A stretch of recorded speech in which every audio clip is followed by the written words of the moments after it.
Sir, আমি আপনাকেই phone করতে যাচ্ছিলাম। তোমার আর কতক্ষণ লাগবে? আপনি এটা ধরে নিতে পারেন গন্তব্যে আমরা পৌঁছে গেছি। বলছো লোকের কাছাকাছি দেখতে পাচ্ছ? হ্যাঁ, দেখতে পাচ্ছি তো।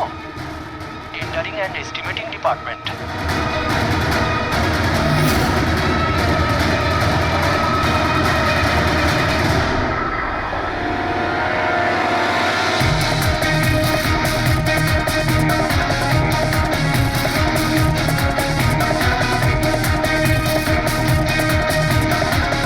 আর ওই লোকটার নাম খুব শিগগিরই আমি আপনাকে বলে দেবো। Hello Rohan, hello hello Rohan.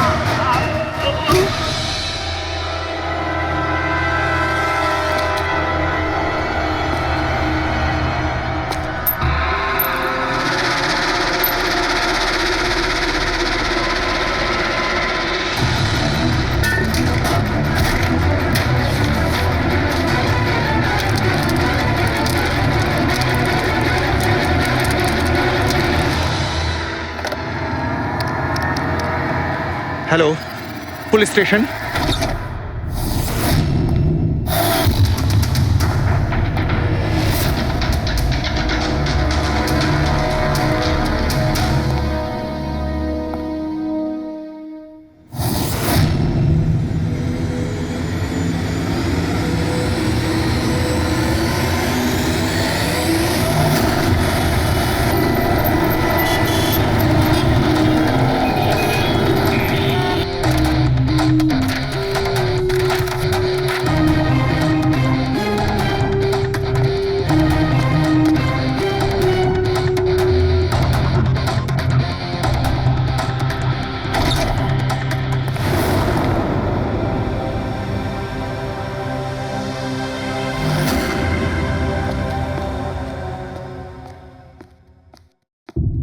Good afternoon, Dr. Saluke.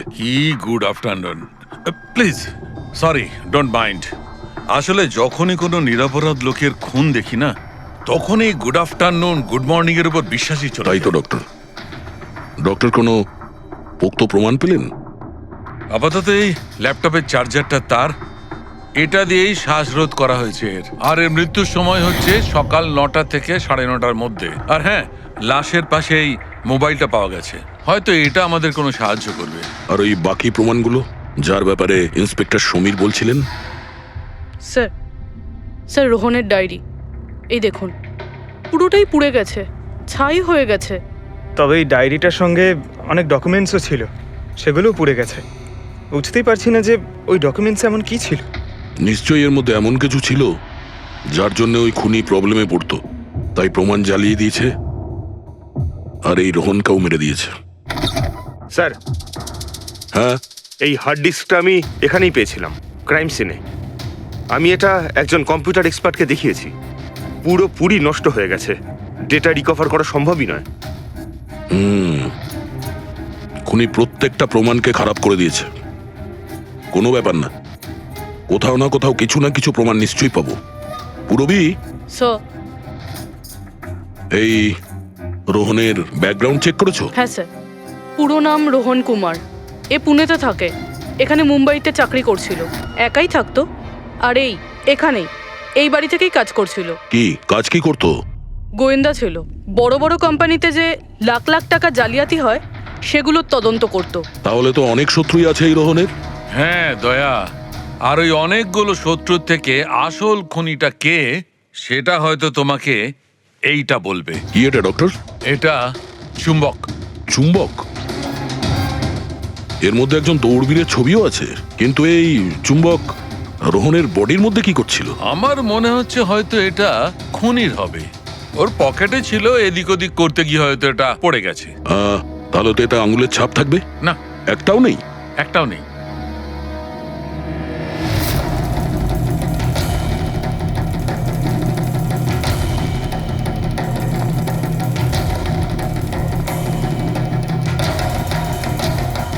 খুনি মনে হয় এখান থেকে এসছে। পুরবি, স্যার। এই রোহন এই মুহূর্তে কার জন্য কাজ করছিল? স্যার, ডিএনডি বিল্ডকম লিমিটেডের জন্য। BND Buildcom limited? এটা তো ইঞ্জিনিয়ারিং আর কনস্ট্রাকশনের 1 নম্বর কোম্পানি শহরের। হ্যাঁ স্যার, এই দেখুন, এই ভাঙা হার্ড ডিস্কটার উপরেও ওই কোম্পানিটারই স্টিকার লাগানো রয়েছে। আর মারা যাওয়ার ঠিক আগে এই রোহন এই কোম্পানির সিইও মিস্টার হিতেশের সাথে ভিডিও কলে ছিল। আর স্যার এই লোকাল পুলিশ স্টেশনেই হিতেশই কমপ্লেন করেছিল।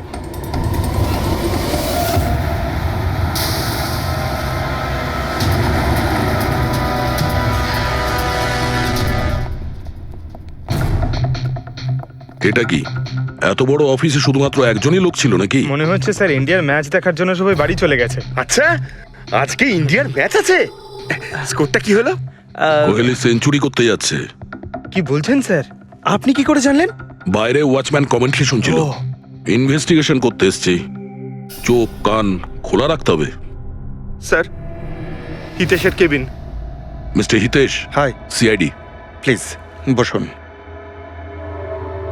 আমি আপনাদেরই অপেক্ষায় ছিলাম। শুরু থেকে বলুন সবকিছু।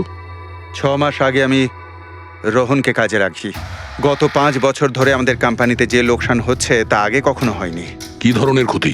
লোকসানের লিস্ট তো বলে শেষ করা যাবে না। যে টেন্ডারগুলো আমাদের কোম্পানির পাওয়া উচিত ছিল সেগুলো হাত থেকে বেরিয়ে যাচ্ছিল। এই দেখুন, 1100 কোটির রিফাইন্ডিং কন্ট্রাক্ট, 37 কোটির রেলওয়ে কন্ট্রাক্ট, আর 800 কোটির পাওয়ার ট্রান্সমিশন কন্ট্রাক্ট। এটাও তো হতে পারে যে যে সমস্ত কোম্পানি এই কন্ট্রাক্টটা পেয়েছে ওরা আপনার থেকে কম কোট দিয়েছে। সেটাই তো আমি বলতে চাইছি স্যার। যদি অন্য অন্য কোম্পানি এই টেন্ডার পেতো তাহলে ব্যাপারটা অন্য ছিল, কিন্তু এই সমস্ত কন্ট্রাক্ট একটা মাত্র কোম্পানিই পেয়েছে। আর সবচেয়ে বড় কথা হলো তাদের অ্যামাউন্ট আমাদের দেওয়া অ্যামাউন্টের থেকে মাত্র 1000 টাকা কম। শুধুমাত্র 1000 টাকা কম? কোন কোম্পানি এটা? XPL infrastructure. XPL infrastructure. তাহলে আপনার মনে হচ্ছে যে আপনার কোম্পানিতে এমন কেউ বেইমান আছে যে স্যালারি আপনার থেকে নেয় কিন্তু কাজ এক্সপিএল এর জন্য করে? 100% কেউ না কেউ তো অবশ্যই আছে। আর রোহন ওই লোকটার খুব কাছাকাছি পৌঁছে গিয়েছিল। ওর লাস্ট ফোন কলে আমায় এটাও বলেছিল যে সেই বেইমান এস্টিমেটিং অ্যান্ড টেন্ডিং ডিপার্টমেন্টের লোক। আচ্ছা, এই ক্রাইম সিন থেকে আমরা এই ড্যামেজড হার্ড ডিস্কটা পেয়েছি। কি আছে এর ভেতরে? স্যার, এটা আমাদের কোম্পানির গত 5 বছরের CCTV footage, call logs, emails, আমাদের কোম্পানিতে কত এমপ্লয়িজ আছে, সমস্ত ইনফরমেশন এতে ছিল। তাহলে এর কপি নিশ্চয়ই আছে আপনার কাছে? আগে হ্যাঁ আছে। আমরা ওটা আমাদের সঙ্গে নিয়ে যাব। শিওর।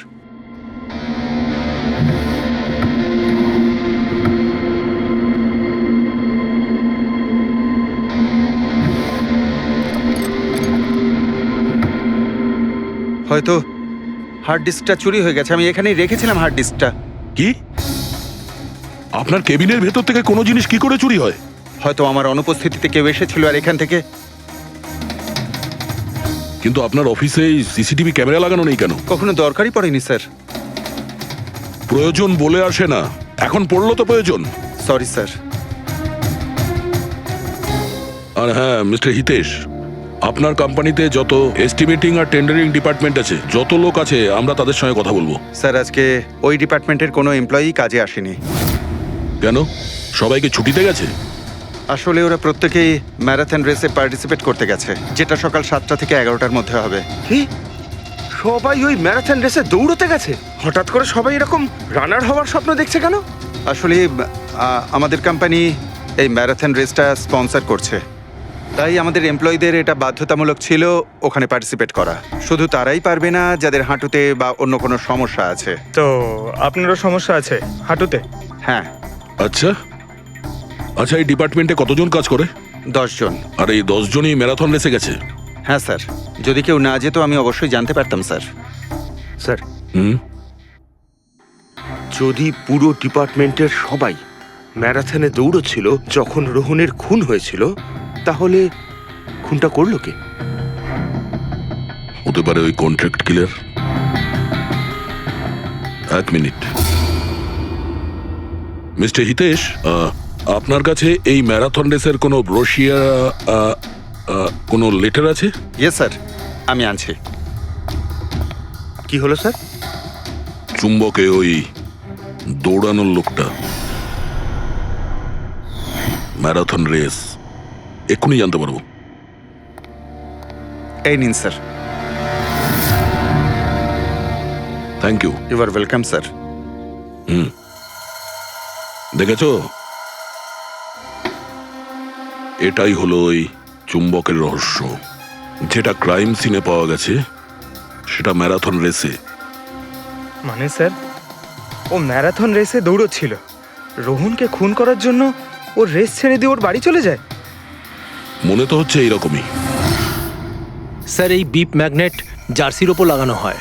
সঞ্জু স্যারকে একটু বুঝিয়ে দাও। দেখুন স্যার, এই ম্যাগনেটটাকে এখানে এইভাবে লাগিয়ে দিতে হবে। সেম এরকমই আরেকটা নেওয়ার পরে জার্সির ভেতর থেকে আমরা নিয়ে নেব, আর এটাকে আমরা এইভাবে লাগিয়ে দেবো। সেম আরেকটা এইভাবে নিয়ে এটাকে নিয়ে আমরা এইভাবে লাগিয়ে দেবো, আর এটা এইভাবে লক হয়ে যায়। আগে আমরা সেফটি পিন ইউজ করতাম, কিন্তু দু একবার রানার্সদের চোট লেগেছিল, তাই আমরা এই ম্যাগনেট টেকনিকটার ব্যবহার করছি। এই ম্যাগনেট আর রেসিং হুইপ আপনি সব প্রতিযোগীকেই দিয়েছিলেন? ইয়েস স্যার, সবাইকে জানিয়ে দেওয়া হয়েছিল, বলাও হয়েছিল রেস শেষ হয়ে যাওয়ার পরে সব ম্যাগনেটগুলোকে ফেরত দিয়ে দিতে। তাহলে কারা কারা এই ম্যাগনেট ফিরিয়ে দেয়নি? স্যার, অনেকেই দেয়নি, কেউ ফেলে দিয়েছিল, কেউ বা হারিয়ে ফেলেছিল, আর এক একজনের দায়িত্বও ছিল না যে জিনিসটাকে ফেরত দিতে হবে। একটা কথা তো শিওর, কেউ রেস মাঝপথে ছেড়ে দিয়েছিল, গিয়ে খুন করে আবার ফিরে এসেছে। কিন্তু স্যার, রেস তো অনেক লোকেই মাঝখানেই ছেড়ে দিয়েছিল, কিন্তু এটা কি করে জানা যাবে যে তাদের মধ্যে রোহনকে কে মেরেছে? ওই 10 জনের মধ্যেই কেউ হবে যারা ক্যান্টিন ডিপার্টমেন্ট আর এস্টিমেটিং ডিপার্টমেন্টে কাজ করছিল। কিন্তু স্যার, ওই 10 জনের মধ্যে রেস মাঝপথ থেকে ছেড়ে দিয়েছিল, এটা কিভাবে জানতে পারবো? জানা যেতে পারে স্যার। কি করে? স্যার, আমরা প্রত্যেকটা প্রতিযোগীর মাথায় গোপ্রো ক্যামেরা লাগিয়েছিলাম, আর সেটা থেকে জানা যেতে পারে কে মাঝপথে ছেড়ে দিয়েছিল। ওয়ান্ডারফুল।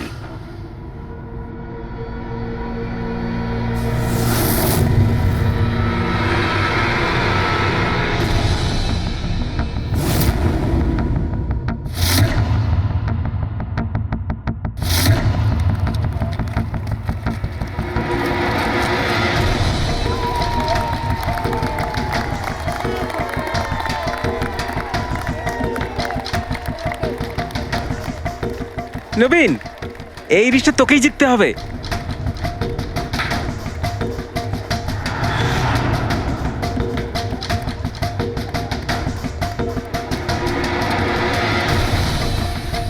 রান।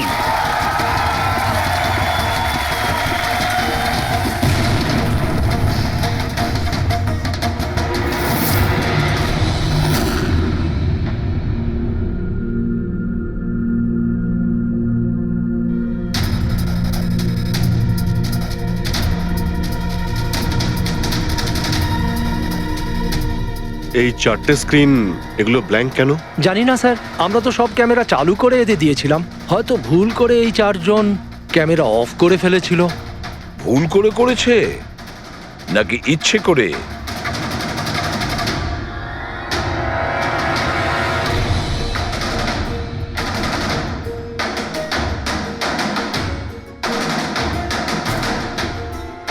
এদের মোটিভটা কি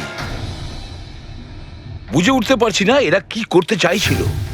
কি কুনাল, একটা ক্যামেরা ভাঙা, একটা ক্যামেরায় মাটি লেগে আছে, এই 4টে ক্যামেরা ব্ল্যাঙ্ক, সেটা কেন? জানি না স্যার। ওইসব জানি নাটা নিয়ে বললে হবে না। এই সব কটা ক্যামেরা 10-এ 10 আমার চাই। স্যার, এই 3টে ক্যামেরা একদম ঠিক ছিল স্যার। এমপ্লয় 1, এমপ্লয় 2 আর এমপ্লয় 3। তার মানে এই 3টে ক্যামেরায় কোনো টেকনিক্যাল প্রবলেম ছিল না। কেউ ইচ্ছে করে ক্যামেরাগুলো বন্ধ করেছিল বা ভুল করেও করে থাকতে পারে, কিন্তু বলা যায় না। কিন্তু স্যার, এই 4টে ক্যামেরারই ফুটেজ একদম ঠিকঠাক স্যার। এমপ্লয়ি 4, 5, 6, 7। তাহলে এবার যাই প্রবলেম ক্যামেরাতে। সবার আগে প্রবলেম ক্যামেরা ছিল এই নবীনের, যার লেন্স ক্র্যাক হয়ে গেছিল। হতে পারে দৌড়তে দৌড়তে পড়ে গেছিল।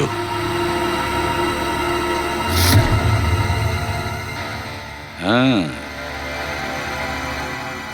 আর স্যার, দ্বিতীয় প্রবলেমের ক্যামেরা, মুক্তিরটা, যে রেসের মাঝখানে দাঁড়িয়ে নিজের জুতোর ফিতে বাজছিল।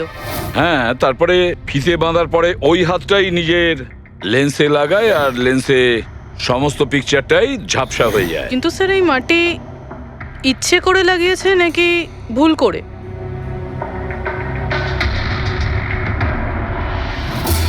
আরে 10টা লোকের তো 10টা গোপ্রো ক্যামেরা থাকা উচিত, এখানে তো দেখছি 9টা। গৌরবের ক্যামেরাটা কি হলো, সেটা কোথায়? স্যার ওই ক্যামেরাটা হারিয়ে গেছে, গৌরব ওটা ফেরত দেয়নি।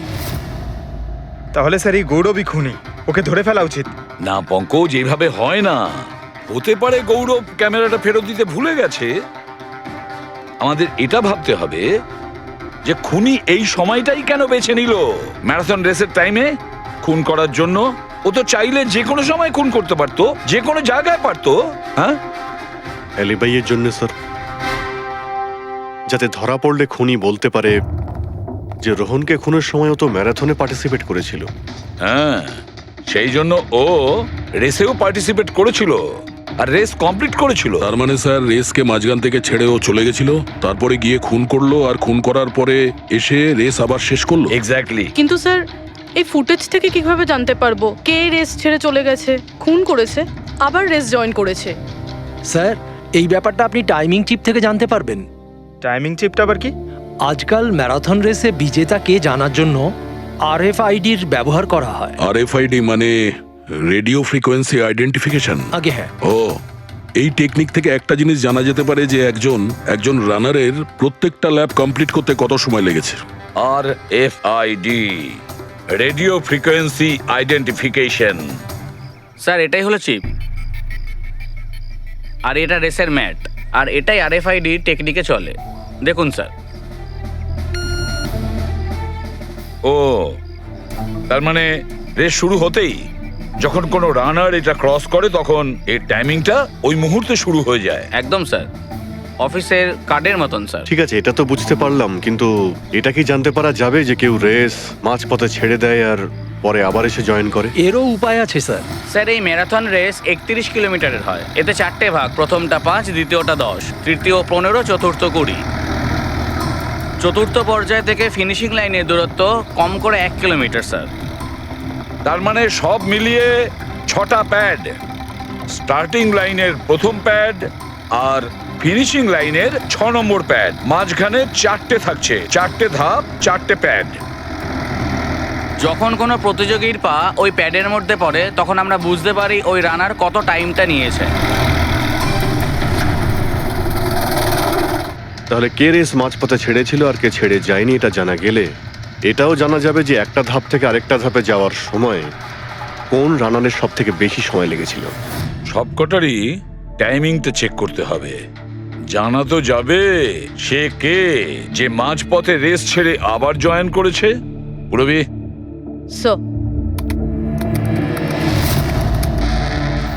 স্যার আমাদের প্রথম কচ্ছপ হলো এই নবীন।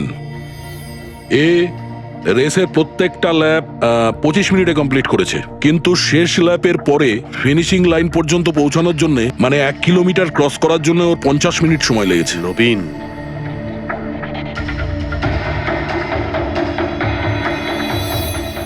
আর স্যার এই মুক্তি, এর টাইম তো রেকর্ডই হয়নি। 15 থেকে 20 কিলোমিটারের মাঝের ধাপ। তাহলে এ হলো দ্বিতীয় সাসপেক্ট।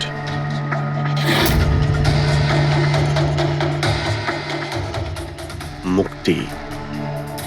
আর এবার এই গৌরব, এ তো 15 কিলোমিটারের ধাপই পের হতে পারেনি। তাহলে এই হলো আমাদের তৃতীয় সাসপেক্ট। স্যার বাকি সবার টাইমিং তো মোটামুটি ঠিকঠাকই আছে। তার মানে এই খুন এই 3 জনের মধ্যেই কেউ করেছে, মুক্তি, নবীন আর গৌরবের মধ্যে। যদি নবীন খুন করে থাকে তাহলে সে রেস ছেড়েছে 20 কিলোমিটার আর ফিনিশিং লাইনের মাঝপথে। ফেডরিক, পঙ্কজ, বাইক নিয়ে যাও, এবার স্পিডে যাবে ওই রুটেই। আর খেয়াল করো যেখানে ওই 3 জন যেখানে রেস ছেড়েছে সেখান থেকে রোহনের বাড়ি কতটা দূরে আর কত সময় লাগতে পারে।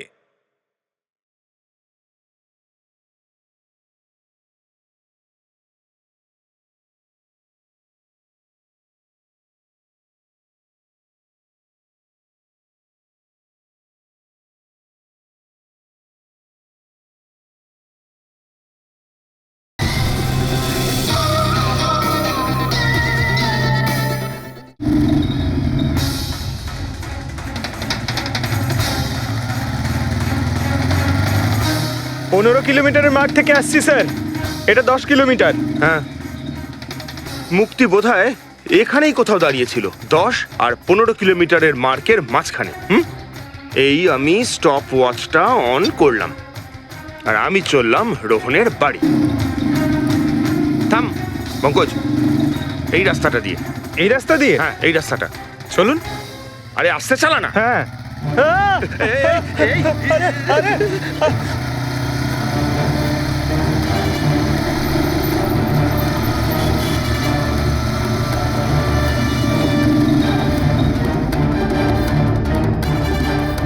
এই দেখুন রোহনের বাড়ি। মুক্তি নিশ্চয়ই রোহনের ঘরে পিছনের জানলা দিয়ে ঢুকেছিল।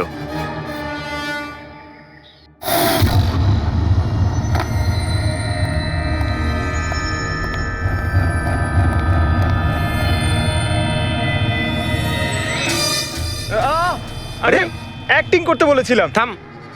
মুক্তি রোহনকে খুন করার পর হয়তো সমস্ত তথ্য প্রমাণ পুড়িয়ে আবার দৌড়ে ফিরে গিয়েছিল ম্যারাথন শেষ করতে। চল আমরা আবার যাব সেই ম্যারাথনের ওখানে, 20 কিলোমিটারের মার্কটার কাছে।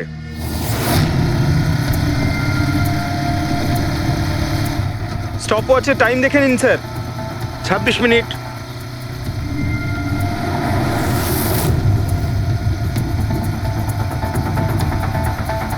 বাহ, আরে ব্যাস ব্যাস ব্যাস। এবার মুক্তি পৌঁছলো 20 কিলোমিটারের মার্কে পাক্কা 30 মিনিট পরে। আর তারপর এখান থেকেই হয়তো ও রেসটা শেষ করেছিল।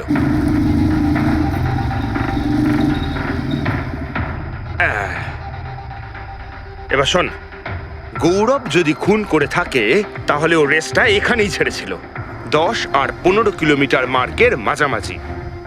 এই আমি স্টপ ওয়াচ অন করলাম। এবার যাব আমরা রোহনের বাড়ি। চলো। চল।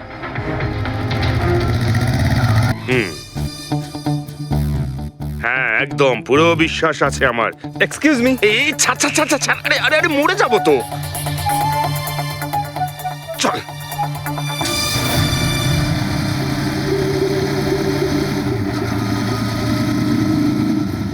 ব্যাস।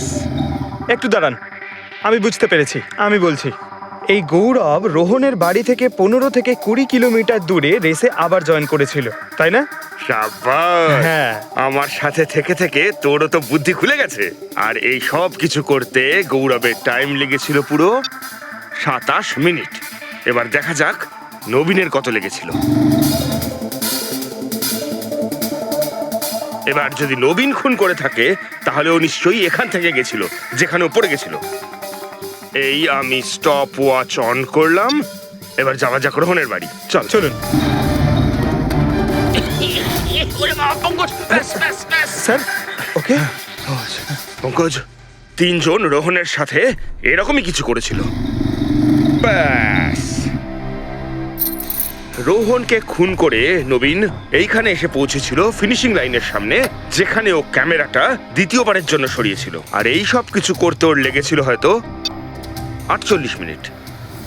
স্যার, হ্যাঁ জানতে পেরেছি 3 জনের কত সময় লেগেছিল। আচ্ছা, তাহলে বলো মুক্তির কত সময় লেগেছিল? মুক্তির লেগেছিল 30 মিনিট। আর টাইমিং চিপ অনুযায়ী 39 মিনিট লেট ছিল। আর গৌরব? গৌরবের 27 মিনিট। আরও ম্যারাথন রেস থেকে নিখোঁজ ছিল 24 মিনিটের জন্য। নবীনের লেগেছিল 48 মিনিট রোহনের বাড়ি গিয়ে ওকে খুন করে ফিরে আসতে। আর টাইমিং চিপ অনুযায়ী এই নবীন 50 মিনিট লেট ছিল। হ্যাঁ, আমাদের খুনি এই 3 জনের মধ্যেই কেউ হবে, নবীন, গৌরব আর মুক্তির মধ্যে। মিস্টার নবীন, একটা কথা বলুন। এই রেসে আপনি প্রত্যেকটা ল্যাপ 25 মিনিটে কমপ্লিট করেছেন, কিন্তু ফিনিশিং লাইনের আগে ওই 1 কিলোমিটার যেতে আপনার 50 মিনিট সময় লেগেছিল। কেন? স্যার, ওই 20 কিলোমিটার পুরো করার পর আমি নিচে পড়ে গেছিলাম। আর স্যার, ওই আমার পায়ে চোট লেগেছিল আর ক্যামেরাটাও ভেঙে যায়। স্যার, লাস্টের 1 কিলোমিটার আমি কতটা কষ্টে পুরো করেছি স্যার আমিই জানি সেটা। এই আঘাতটা কোথায় লেগেছে আপনার? স্যার, এইখানে দেখুন স্যার। পট্টিটা খোলো। হ্যাঁ, এইটা।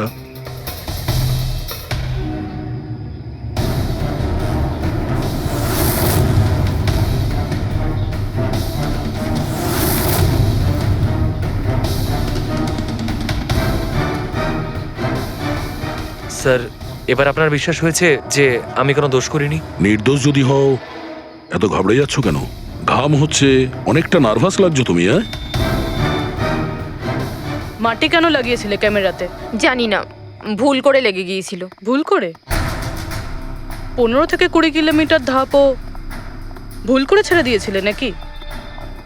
আমি তো কোনো ধাপই ছাড়িনি, সমস্ত ধাপই পুরো করেছি। কিন্তু টাইমিং চিপ তো অন্য গল্প বলছে। টাইমিং চিপ খারাপও তো হতে পারে। আপনি একজন মেশিনের উপর বিশ্বাস করবেন নাকি একজন জীবন্ত মানুষের উপর? আচ্ছা, তোমার গোপ্রো ক্যামেরাটা কোথায় গেল? তুমি তো ওদের ওটা ফেরত দাওনি। ওটা তো হারিয়ে গেছে স্যার। হারিয়ে গেছে? কি করে হারিয়ে গেল ভাই? জানি না স্যার, ওই রেসের মাঝখানে হঠাৎ করে দেখলাম ক্যামেরাটা ছিলই না, জানি না কোথায় পড়ে গেছে। আচ্ছা, আর ওই 15 কিলোমিটারের ধাপটাও কি হারিয়ে গিয়েছিল? ওটাকে তো পার করনি তুমি। স্যার আমি পুরো রেস কমপ্লিট করেছি। মিথ্যে কথা বলবে না। রেসের মাঝে কোথায় গিয়েছিলে? কোথাও যায়নি স্যার, আমি তো পুরো রেস কমপ্লিট করেছি, কোথাও যায়নি স্যার। আচ্ছা, স্যার মনে হচ্ছে নবীনই, কারণ আমি যখন ওকে জিজ্ঞাসাবাদ করছিলাম তখন ওর মুখ একদম ফ্যাকাশে হয়ে গেছিল, হাত পা কাঁপছিল ওর। এই গৌরবও কম নয়। ও বললো জানি না কি করে ক্যামেরাটা হারিয়ে গেছে। আরে এত বড় একটা ক্যামেরা পড়ে গেলে সেটা কেউ জানতে পারবে না স্যার। বস, তোমার কথাটা ঠিকই, কিন্তু নবীন। নবীনের একটু আঘাত লেগেছে না? হ্যাঁ স্যার, আঘাত তো ওর লেগেছে। স্যার আমার মনে হচ্ছে ও মিথ্যে কথা বলছে। স্যার আমার মনে হচ্ছে মুক্তি মিথ্যে বলছে। ও জেনে শুনেই ক্যামেরায় মাটি লাগিয়েছিল, কারণ নিশ্চয়ই এমন কিছু আছে যেটা ও আমাদের থেকে লুকোতে চাইছে। হ্যাঁ, এটাও হতে পারে, কারণ ক্যামেরায় যদি ভুল করে মাটি লেগে যেত তাহলে আরো সবার ক্যামেরাতে লাগতে পারতো ভুল করে। গোলমাল আছে, এই তিনজনের মধ্যে কোনো না কোনো গোলমাল তো নিশ্চয়ই আছে। খুনি এই তিনজনের মধ্যেই কেউ একজন। নবীন, আমাকে ওই জায়গাটা দেখাও যেখানে তুমি এক্স্যাক্টলি পড়েছিলে। কিভাবে পড়েছিলে? আসুন স্যার। কিন্তু স্যার আমার পায়ে খুব ব্যথা আছে, আপনি একটু সাহায্য হ্যাঁ, করবেন আমাকে? নিশ্চয়ই নিশ্চয়ই, এসো।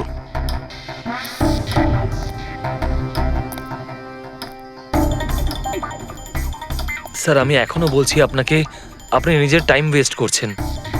এমনটা যেন না হয় যে আসল খুনিই পালিয়ে যায়। সিআইডির হাত থেকে আজ পর্যন্ত কোনো খুনি না বেরিয়েছে না বেরোতে পারবে, নিশ্চিন্ত থাকো। হ্যাঁ স্যার ওই যে এখানে আটকেই আমি পড়ে যাই। এখানে? হ্যাঁ স্যার, স্যার পড়ে যেতেই আমার ক্যামেরাটাও ভেঙে যায়। আচ্ছা, তারপর আমি ক্যামেরাটা আবার লাগালাম, তারপর রেস স্টার্ট করলাম। প্রচুর ব্যথা নিয়ে তুমি এই রেসটা ফিনিশ করেছো। হ্যাঁ স্যার, এখনো খুব ব্যথা। তুমি পড়েছিলে এইখানে, এই জায়গাটায়? হ্যাঁ স্যার, খুব ক্লান্ত হয়ে গেছিলাম তো, তাই খেয়াল করিনি আর পা আটকে নিচে পড়ে যাই। আচ্ছা, রেস ফিনিশ করার আগে তুমি দ্বিতীয়বার ওই ক্যামেরাটাকে সরিয়ে দিয়েছিলে কেন? আচ্ছা, ওটা তো স্যার খুব গরম লাগছিল তো, তাই মুখটা ধোয়ার জন্য আমি ক্যামেরাটা খুলে ফেলেছিলাম। কিন্তু কিছুক্ষণ পরেই আমি আবার ক্যামেরাটা লাগিয়ে নিই। রেস তো আমি তারপরেই কমপ্লিট করেছিলাম। হ্যাঁ ঠিক আছে, চলো। স্যার কিছু তো বলুন, আমরা যাচ্ছি কোথায় আসলে? তোমার হারিয়ে যাওয়া ক্যামেরা খুঁজতে। স্যার কিন্তু এত বড় জায়গাতে আমরা খুঁজবো কি করে ওই ক্যামেরাটা? প্রত্যেক ক্যামেরাতে একটা চিপ লাগানো আছে, আর এই ম্যাপ বলছে তোমার ক্যামেরা এইদিকেই আছে। চলে এসো। ম্যাম, আমি সত্যি কথাই বলছি। সত্যি তো এটাই, তুমি 10-15 কিলোমিটারের মাঝে রেস ছেড়ে দিয়েছিলে, আর তারপরে রোহনকে মেরে দিয়ে এখানে চলে এলে, এই 20 কিলোমিটারের মার্কে চলে এলে। কারণ তুমি তো জানতে এখান থেকে তোমাকে কোনো খেলোয়াড় দেখতে পাবে না। সব খেলোয়াড়রা তো তখন পিছনে। সব মিথ্যে। আপনি আমার কথা বিশ্বাস কেন করছেন না?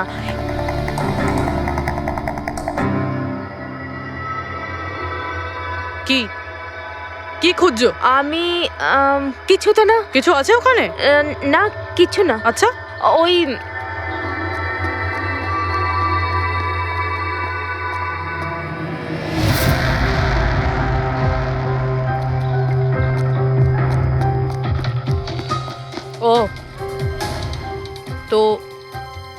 তুমি সাইকেলে করে গিয়েছিলে রোহনকে খুন করতে। আমি সত্যিই জানি না যে এই সাইকেলটা কার। তাই এক্ষুনি সব জানা যাবে যখন তোমার আঙুলের ছাপ এই সাইকেলে পাওয়া যাবে। হ্যাঁ ম্যাম প্লিজ। হ্যাঁ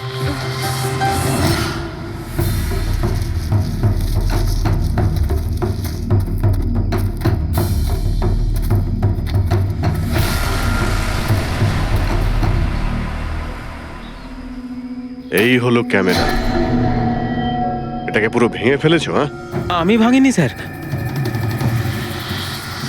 দুটো ক্যামেরা।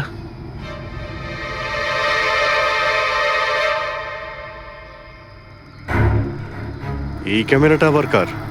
স্যার স্যার সরি, আমি আপনাকে মিথ্যে বলেছি স্যার, কিন্তু আমি আপনাকে সব সত্যি কথা বলে দিচ্ছি স্যার। বলো, তাহলে সত্যি বলার মুড হয়েছে তোমার?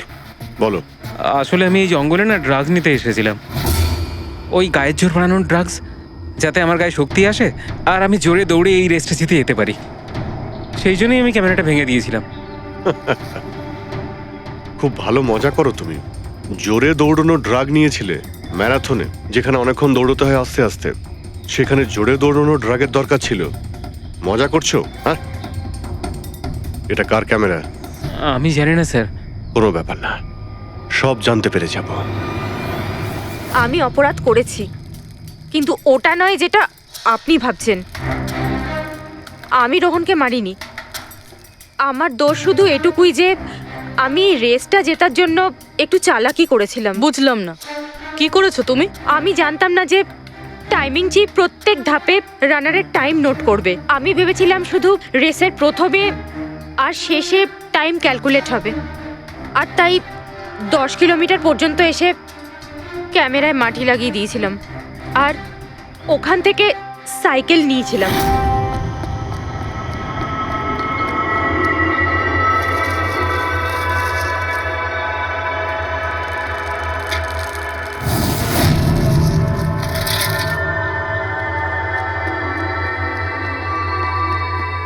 কিন্তু রেস শেষ হতেই সিআইডি ওখানে চলে এলো আর আমি ওখান থেকে সাইকেলটা সরানোর সুযোগই পাইনি। এত কিছু করেছো শুধু একটা রেস জেতার জন্য? আসলে অফিসে বেট ধরা হয়েছিল যে আমাদের ডিপার্টমেন্টে যে রেসটা জিতবে তাকে সবাই কন্ট্রিবিউট করে 5 লাখ টাকা দেবে।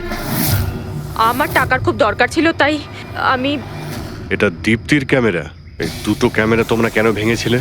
স্যার আসলে আমরা এই রেসে এসেছিলাম যাতে একে অপরের সাথে সময় কাটাতে পারি, কিন্তু তারপরে খেয়াল হলো যে আমাদের প্রেমের কথাবার্তা সব ওই গোপ্রোতে রেকর্ড হচ্ছে। স্যার কখন থেকে ফলো করছে।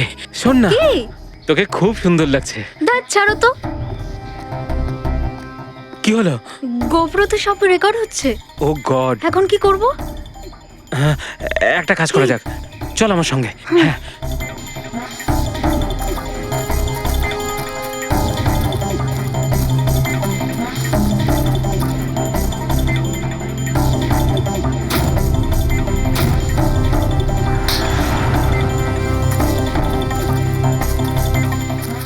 আরে তোমরা তো অদ্ভুত কাজ করেছো। আরে এতে তো কোনো সাউন্ড রেকর্ডই হয় না। তোমরা তো বোকার মতো কাজ করেছিলে। হয়তো কে দুটো ক্যামেরা ভেঙে দিয়েছো। কি স্যার, এতে কিছু রেকর্ড হয়নি?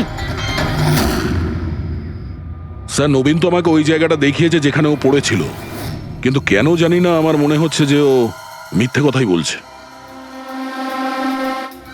আরে মুক্তি? স্যার মুক্তি বলেছে যে ও সাইকেলের ব্যবহার করেছে রেস জেতার জন্য। স্যার হতে পারে ও মিথ্যে কথা বলছে আর রোহনকে খুন ওই করেছে। আর গৌরব আর দীপ্তি, ওদের লাভ স্টোরির কি হলো? কতটা সত্যি? হ্যাঁ, ওরা সত্যি কথাই বলছে। ফোন রেকর্ডে দেখাচ্ছে দীপ্তি আর গৌরব প্রতিদিন 3-4 ঘন্টা করে নিজেদের মধ্যে কথা বলতো। স্যার একটা কাজ করি, আমরা আবার ম্যারাথন রেসের ফিনিশিং ভিডিওটা দেখি।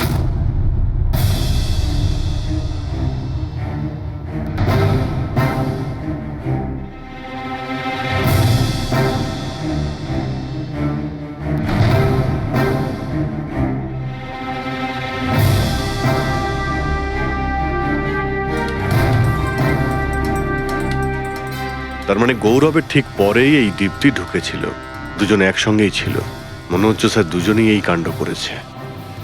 এক মিনিট অভিজিৎ, দয়া, এই ফুটেজটা দেখো।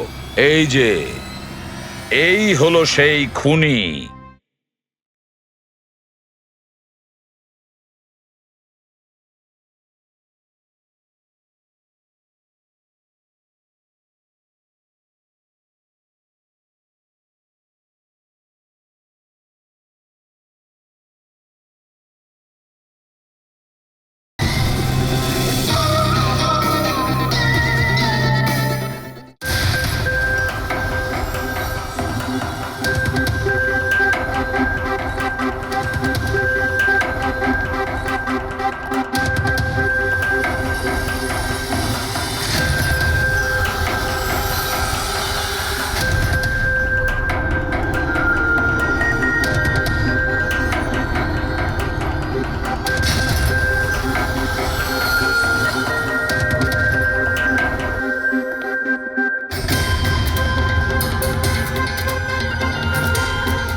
স্যার, আমাদের এখানে কেন ডাকা হয়েছে? খুনির নাম বলবার জন্য।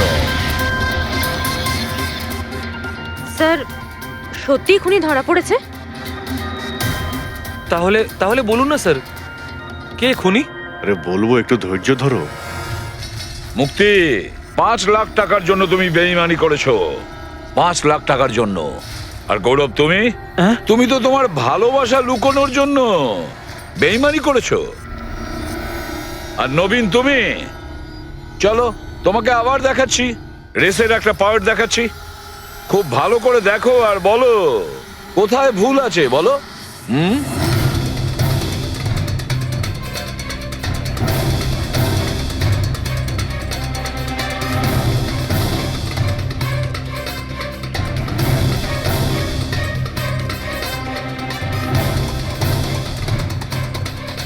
কিছুই তো নেই স্যার, সবই তো ঠিকই আছে। কোনো প্রবলেম নেই।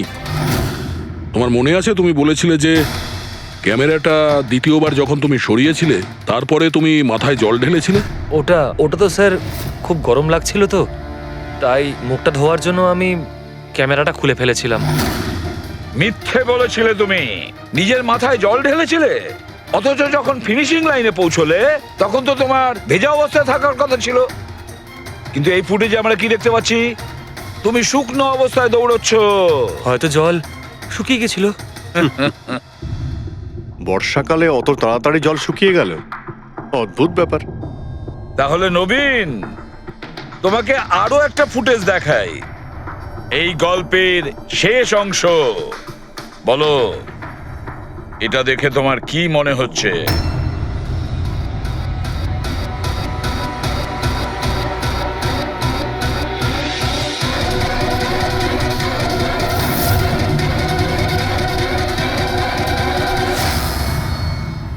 কি নবীন, এই ফুটেজে তোমার মুখটা কেমন চেঞ্জ লাগছে না?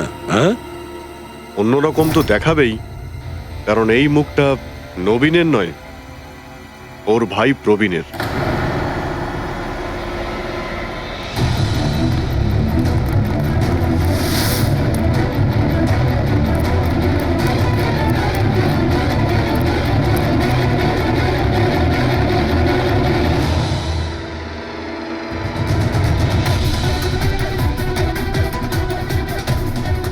খুব বড় প্ল্যান বানিয়েছিলে তুমি, দারুণ মাথা খাটিয়েছিলে তুমি।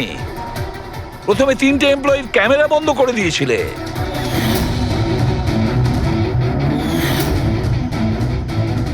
আর তারপরে নিজের গোপ্রো ক্যামেরা নিচে ফেলে দিয়েছিলে যাতে লেন্সটা ভেঙে যায়। আর তারপর নবীন নিজের ক্যামেরাটাকে খুলে পরিয়ে দিল নিজের ভাইকে, মানে প্রবীণকে।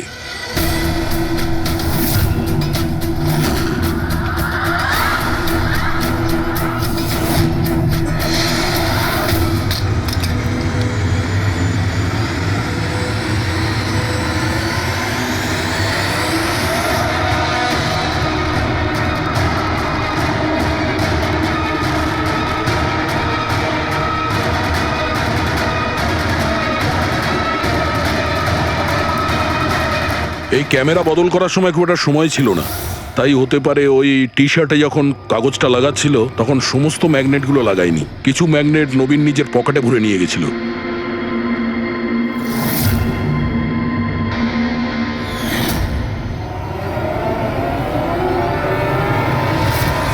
নবীন রেস ছেড়ে বেরিয়ে যায় রেইনকোট পরে আর পৌঁছে যায় রোহনকে খুন করার জন্য। কিন্তু ও কি করে জানবে যে রোহনকে মারার সময় ম্যারাথন রেসের ওই ম্যাগনেটই ওকে ফাঁসিয়ে দেবে?